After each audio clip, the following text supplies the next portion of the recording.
Hi, everybody. Welcome to a quick video from the Florida Hockey Bros.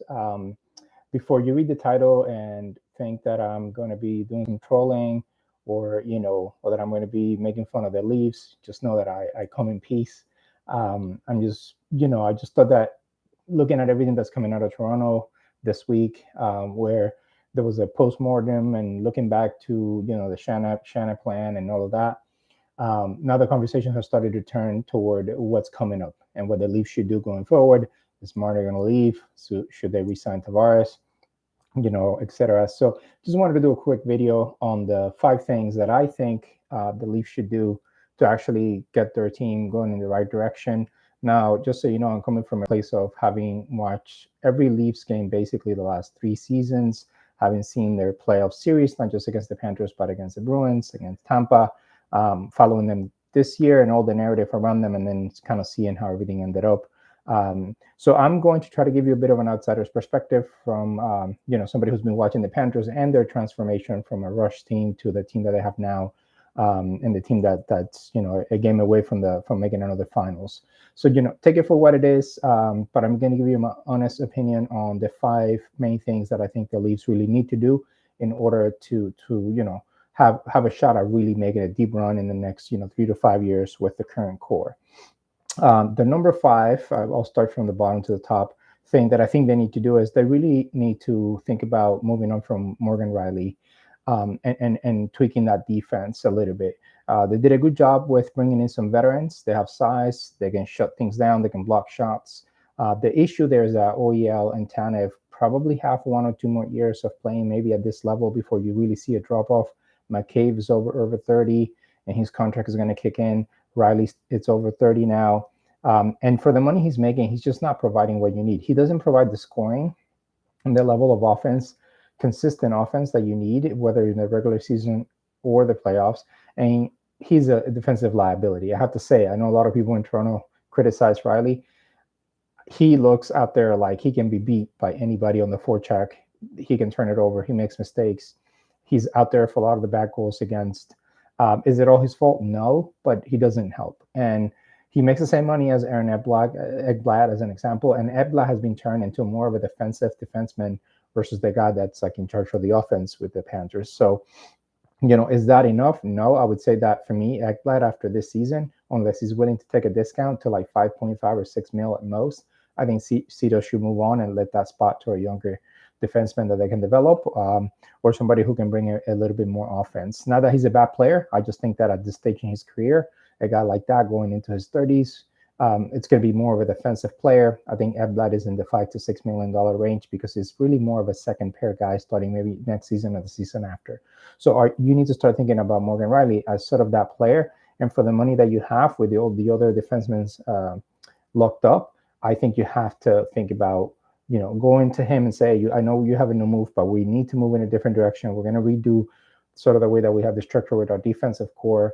We need your cap, and so you give us a list of teams that we can look at to trade you, or we're just going to waive and use that money to go sign somebody else. There are ways to get at these guys. There are ways to basically try to get something for a player like him, and I think you could use that money to get a puck mover. Doesn't have to be an elite guy. It could be somebody who can run your power play. It could be a guy who's a little bit faster, quicker. Maybe a younger guy. Maybe try to make some sort of trade for a younger player. Maybe a prospect that's like in a team that's loaded with prospects and they can't fit in everybody. Their names out there like Brant Clark. Even Bo Byram. Though I know he will cost a lot of money, but maybe the 7.5 mil could go toward a guy like that, so you have more of a future. So that would be the number one thing I would look at. I think the rest of the core right now is locked up in terms of the defense. I know they're older, but you still have a 1 or 2 year window with them. And then you can retool as the cap goes up and as you can maybe move some of those contracts. But for now, I would say Morgan Riley is a piece that I would definitely look to move. I don't know that you can win a cup and make a fully deep run with the current core. They were healthy this year. That might not be the case in future runs. So you need the depth and you need the skills. So yeah, I think moving on from Morgan Riley is a piece that I definitely think should be one of the priorities. It probably won't happen, but I think it should. I don't know that the Leafs should stay pat with the defense. The number 4 thing I think is to not resign and extend John Tavares. I know that he put up a lot of numbers, score a lot of goals, but he's a bit of a power play merchant at this point. He's not the greatest guy two ways in terms of the defense. He's a good face-off player, but he doesn't thrive at center against top competition. He's a slow skater. He's getting really old. I know there are rumors that he's going to take a discount. Listen, even with that, he's a guy that you have to move to the wing on the second or third line to really make a cup run with the direction that he's going, getting slower, and the production you've seen in the playoffs the last few years. Okay, he scored a key goal here or there. Of course, he's got the skill. But can he be a core guy that can take you to a cup at this stage in his career? I would argue that he isn't that anymore. So to my mind, I would actually move on from him, even though it is a scary proposition to all of a sudden not have a second or third line center. I think that there are ways that you can get around that in the next year or two and try to get a free agent, try to maybe make a trade.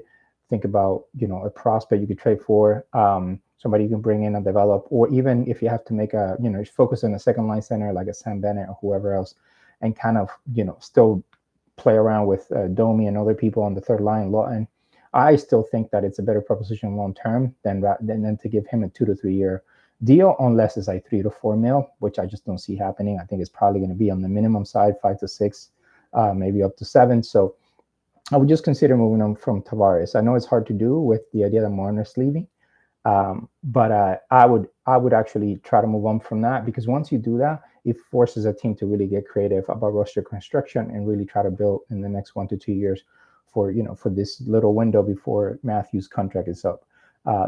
Personally, I would do that. I think keeping him would be a mistake. I just don't think he's provided the type of leadership we really truly need, even though he is a veteran. I'm not saying he's a bad player or a bad leader, just not the killer instinct you need. And yeah, I could see him declining.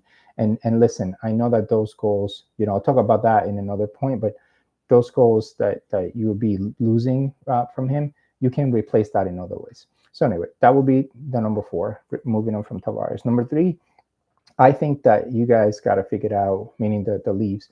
Front office has to figure out the William Nylander situation. Everybody loves Nylander, or a lot of people love Nylander up there. He scores a lot of goals. He's got this reputation of being a clutch scorer in the playoffs. I think that's overblown. I think he scored a couple of key goals, but I don't think he has that many game-winning goals in the playoffs in his career. When you look at all the games he's played, compared to Verhaeghe, compared to Chuck, or even Barkov last year in the run, I think Barkov had more game-winning goals in last year's runs for the Panthers than Nylander has his entire time with the Leafs. So, that gets a little bit overblown, and he disappeared the last 4 games against the Panthers this season. He was out with the migraines the year before, et cetera, et cetera. For $11.5 million, which is a lot of money. I know in Toronto, it's like these contracts, you're used to it. I mean, for most teams around the league, that sounds like a lot of money for a winger. A guy who doesn't kill penalties, a guy who's a liability defensively, to be honest, and who could disappear on you if the game is tight, if he's not feeling it, if the puck handling isn't there. He tries to he does a lot of breakaways during the season. He cheats a lot. That's where he gets a lot of his goals, the power play. But he doesn't provide much. He doesn't forecheck. He's not a physical guy. Despite having some size, he doesn't backcheck as hard. He's not a great defensive forward like the way that Marner is. I think he's overpaid, and I think that he should have been the guy to move on from 2 years ago. I think losing Marner is the wrong guy to lose because of what he does provide. I think he's going to thrive in another team if it's a competitive team. Marner may not be the main guy on your team. He's not going to be a physical guy in the playoffs, but he can put up points. He can kill penalties. He can defend. He's not going to be a defensive liability all the time. And if you put him in the right circumstances, that little passing down the middle, the pizzas, the little twirls or whatever, that will go away under the right system with the right culture. It's just that has been enabled in Toronto for years and years. And even Berube this year, you see that from these guys in the playoffs, and Berube doesn't really hold them accountable. And I think that's a kind of accountability issue, but I think they have it in them to be able to play. They have played tight games. They have gone to a lot of 7-game series. They're very close. They are. I know that Toronto fans hate hearing that. But anyway, I'll just say Nylander. So Berube said that Nylander doesn't really listen to him. I know it's a bit of a joke, but I don't think that's necessarily untrue. I think that there's some to that. The fact that Nylander kind of does his own thing, and they think that that's a good thing. I actually think that's a lack of accountability. And for $11.5 million to not expect him to back check, to play harder 2 ways, he's incredibly skilled. He's got the size, he's got the skating. he should be able to play two ways. So when he's not scoring, he's disappearing for 4 games at the end of a series. What else is he providing you for that money, right? Because you don't have to score in every series. Sometimes it's not there for you. Sometimes the series is tight, etc. But can you at least provide some of that defense? Can you shut the other lines down? Can you rely on a guy to do that? And for that amount of money, you don't need to be elite. You don't need to be Selke nominated, but you have to be better than what he is, than what he's been. You can't just be cheating at the opposing blue line all the time if that isn't there for you. And teams are adapting, and the playoffs they're going to do that a lot. It's harder to score even on breakaways in the playoffs because the goalies are locked in, people are prepared, etc., and the pressure is higher. So I just think that they need to be honest about the William Nylander situation. And since you can't trade him at this point, what I would say they need to do is really hold them accountable throughout the season and build them up the way that the Panthers did with Eblak and Barkov and some of these guys that were not very physical before Maurice came. And then they were told, this is the style, and you have to be responsible. You have to play that way. So even Bennett, even Tkachuk, even all of these guys that can play a decent offensive game for the Panthers, they all play hard on defense. Verhaeghe doesn't have to cheat. He doesn't have to be at the opposing blue line. He's got the speed on the hands. You can carry a puck out as a team and try to attack the net. Nylander can do the same, and he can back check and he can play and hit and stuff. And he hits less than Marner and Matthews. That can happen at guys his size for that money. So I would say be honest and real about what Nylander's providing you. It's not enough for 11.5 million just to hope that he scores that key goal in Game 6. That's what you hope for of like a bottom six guy, you know what I'm saying, or a shutdown like two-way center that he can give you that key goal. A guy like him, if it's not going on offense, he's got to provide some of that solid defensive play. So yeah, I think that's the number 3 thing they need to do if they really want to make a deep run. The number 2 thing is to really reevaluate how forwards and what kind of forwards the team needs to get to really play there. Max Domi was unnecessary. And I know he played well by the numbers in the playoffs. I think that's a little bit overblown. But he can be a liability too. He's not always going to be reliable. If you put him on your top line, I don't know that you're going to beat other top lines in a deep run. You don't need him and McMahon and all these guys to give you 20, 30 goals playing in the middle six. I think that there's an obsession with goal scoring in Toronto for a lot of people. And they simplified this idea like, oh, if you lose Tavares or if you lose X, you lose this amount of points, this amount of goals. That is true to an extent. But if you do quick math, if you lose the 38 goals by Tavares and you, let's say, have a tighter two-way play because you bring in players that can play better two ways than Tavares or some of these other guys can, or Domi can, and you allow, just say, 8 fewer goals next season, you have 30 goals to make up for. But if you take Tavares' money and you split it between two-way players who can give you like 15 goals each, that's the 38 goals. And now you have defensive sort of prowess that you didn't have before. So you still kind of have the same amount of, like, it's a wash in terms of the goals. So you still have a shot to win the division or at least make the playoffs. But now you have actually more depth and more ways to defend. That is the way you have to think. You can't just say you're losing all these goals, therefore you shouldn't trade these guys. That's why they didn't trade Nylander and they didn't trade Marner when they should have. They were terrified. Even now, they're probably afraid of a post-Marner life if that happens. You have to move on. You have to realize that, that's not how the math doesn't work that way, especially in the playoffs. You don't need a guy to go on a huge run and get on a heater. I mean, even Rantanen, right? Like Rantanen can go on a heater, but if Dallas doesn't get out of this round, it's still going to be a failure for a team that's expected to make the finals, and they've been close over and over and over. You have to have enough depth to be able to break through. And I think they need to reevaluate the kinds of forwards that they get. They don't have enough two-way forwards, not enough in the way that the Panthers do, for instance, with Lustrani, who makes $3 million, which is kind of what Domi makes, or less than what Domi makes. And some of these other players, Rodriguez, or these guys that you can rely on to play more of a two-way game and really be committed to that. So take some of that money that you now have if Marner walks, some of that money if you don't bring back Tavares or he takes a discount, and really reevaluate the kinds of forwards that you actually need. It isn't just Scott Laughton. I mean, he looked decent in the playoffs, but you need guys like that with a bit more skill maybe.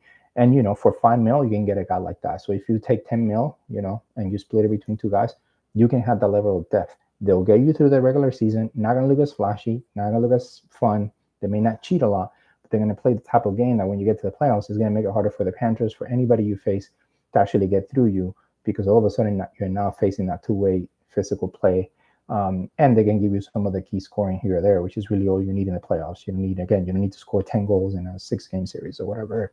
It's great if that happens, but that's hard to do. And if McDavid and Draisaitl are any sign before the last couple of seasons, they would put up a bunch of points in the playoffs and get swept in the conference finals of the second round. So anyway, reevaluate how you look at forwards and the kinds of forwards that the team actually needs. You have the scoring with Matthews, you have the scoring with Nylander. You have some youth with Easton Cowan coming in. Nice can give you 20 to 30 goals. McMahon maybe can give you 50 to 20 goals. Domi can give you a little bit. Like, you have enough scoring. So go and really get the guys that can really do that two-way play, or move on and trade Domi, and get somebody who's a better two-way player. And then the number one thing I think is the front office needs to actually be daring, unlike they have been the entire time that they've had the core four. I know that they did the Ryan O'Reilly thing, and that they got some players that year, and then this year they brought in some names with Tanev, OEL. But these are older parts. These are parts you're relying on for 1 or 2 years, really honestly, before they start to break down or slow down. And I don't think they've taken enough swings because they haven't been willing to move on from the core four. And then the swings that kind of have taken with the number one picks and some of the prospects has been for guys like Carlo and Law. And quite frankly, guys, overpays for these guys. So I think they need to actually take bigger swings in terms of like, who are you going to bring in? And you can break it apart and say, do you need a Brock Besser? Is he better than Marner? No, but he's not going to get, you don't need to pay him the $13 million you're going to pay Marner.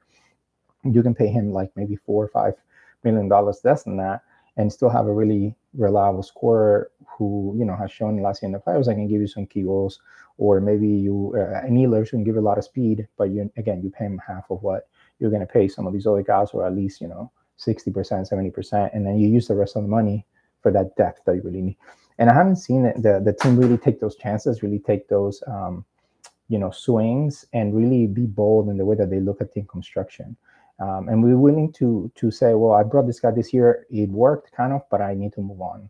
The Panthers let go of Montour. The Panthers let go of OEL. The Panthers said, we can't pay all these guys. It doesn't set us up well. Maybe in the short term we can get away with it, but it doesn't set us up well for the future. But we can find a Ned Schmidt. We can find, some of these other guys. Eventually you can take a swing with the Seth Jones. And I know that the cap situation has to be there for you. But again, when these big, huge contracts are coming off the books, that's when you can kind of take a step back and think about, where can I make some moves here? Where can I brought in Tanev, I brought in OEL, I brought in Carlo. That doesn't mean you can't move one of those guys if you have a better option here. If you can package them with something and really bring you something that elevates your play or sets you up better for the future too, like, take some swings. Don't just be married to the idea like, this is a guy I really wanted, or this is the core and we're going to stick with it. The front office, I think, needs to be bold, needs to be daring. I know they don't have a lot of assets, but you have players. Move him out, move him out for a second, third, fourth round pick, turn that into something else and fit the need, and make some of those daring moves. And not just try to go after certain little names like Domi and, whatever, Bertuzzi or whatever, like, try to take a swing here or there. Try to move a guy out, that nobody saw coming, that wasn't expected. If you're really going to give Nye $7 or $8 million and really going to invest in him, then you have to believe him and Matthews and Nylander is enough. And then the rest is really rounding that out around that court. If those guys, you can't trust those guys to win. If Matthews and Nylander and him and maybe Cowan as he develops, like, those guys aren't enough, you're going to be screwed. You're not winning a cup, and you might as well just move on from this court completely. So yeah, take some swings, like real swings, like Vegas does, like Tampa does, like Panthers do, like Dallas does. I know they tried with Rantanen, but again, handcuffed of their own doing, not Treliving, but like just the letting the no moves kick in. So anyway, be better with your contracts, be better with the chances you take. Really establish a culture of, we're going to prioritize what's best for the team. It doesn't matter who goes. Like, Verhaeghe resigned with the Panthers, Ryan resigned for the Panthers. I remember talking to my brother. We were ready for those guys to be gone or be traded if that was what Cito thought was best for the team. If they wanted too much money, we might lose Bennett. I'm okay with it. Does it hurt a little bit? Yes, but Bennett gave us a lot, and it's easier to say when you've won. But I don't think Bennett's worth $8 or $9 or $10 million a year. He's not. He's a $7 million player. Now in the playoffs, he's great, but he's in a system where he thrives. Bennett is a driver, but he's a driver of a second line, and because he has Tkachuk and has Verhaeghe, and he has some of these other guys to play with him. But I don't think that he's the kind of player you're going to pay, $8 or $9, $10 million, and all of a sudden just magically succeed in the playoffs or even in the regular season. So if that's what he wants, get your money, Bennett. Thanks for everything. But I'd rather they move Lundell up and, make a move for something else. That's a bold move. Letting a guy like that go sometimes is the move. So anyway, can Treliving make those bold moves, whether it's a trade, whether it's letting somebody go, whether it's trading somebody away, or taking a swing in free agency for a real, top winger, and not be married to the idea that it has to be Marner, has to be Nylander, has to be Tavares. All right, well, guys, let me know what you think in the comments. Was that unfair? Am I missing something? I'm just trying to be honest, trying to be practical from the outside in terms of what I've seen. I think those are the 5 things that the league should really focus on for the next year or two to try to get themselves a shot. I think that they have a team that can compete, but I think they really need to make some of these moves and change the attitude a little bit to really get themselves a chance to actually win in the cup. All right, thanks. Give us a like, a comment, subscribe if you can. We'll try to give you more content as we go, even over the summer. But yeah, from the Florida Hockey Bros, peace out.